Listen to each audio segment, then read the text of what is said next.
ಏನಪ್ಪಾ ಅಂದ್ರೆ opposite words. Opposite words ಅಂದ್ರೆ ಏನ? ವಿರುದ್ಧಾರ್ಥಕ ಪದಗಳು.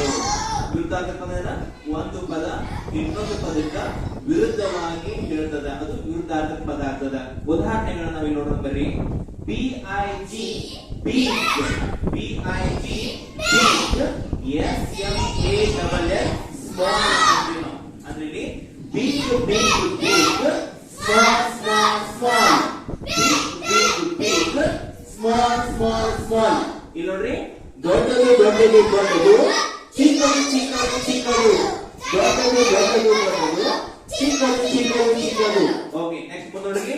TALL tall, TALL tall, SHORT short. ಅಂದ್ರೆ tall tall tall, short short short, tall tall tall, short short short. ಅಂದ್ರೆ ಉದ್ದ ಉದ್ದ ಉದ್ದ, ಗಿಡ್ಡ ಗಿಡ್ಡ ಗಿಡ್ಡ, ಉದ್ದ ಉದ್ದ ಉದ್ದ.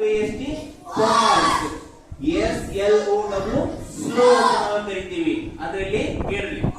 Okay, fast fast fast, slow slow slow, fast fast fast, slow slow slow. ಅದರಲ್ಲಿ ವೇಗ ವೇಗ ವೇಗ, ನಿಧಾನವಾಗಿ ನಿಧಾನವಾಗಿ ನೋಡ್ತೀವಿ. Okay, please it. Okay, next SIT sit, SIT sit, STAND stand. ಅಂದ್ರೆ ಸಿಟ್ ಅಂದ್ರ ಕುಳಿತುಕೊಳ್ಳು, ಸ್ಟ್ಯಾಂಡ್ ಅಂದ್ರ ಎದ್ದು ನಿಲ್ಲು. ಓಕೆ, ಸಿಟ್ ಸಿಟ್ ಸಿಟ್, ಸ್ಟ್ಯಾಂಡ್ ಸ್ಟ್ಯಾಂಡ್ ಸ್ಟ್ಯಾಂಡ್, ಸಿಟ್ ಸಿಟ್ ಸಿಟ್, ಸ್ಟ್ಯಾಂಡ್ ಸ್ಟ್ಯಾಂಡ್ ಸ್ಟ್ಯಾಂಡ್. ಕುಳಿತುಕೊಳ್ಳು ಕುಳಿತುಕೊಳ್ಳು ಕುಳಿತುಕೊಳ್ಳು, ಎದ್ದು ನಿಲ್ಲು ಎದ್ದು ನಿಲ್ಲು ಎದ್ದು ನಿಲ್ಲು. Okay, very good.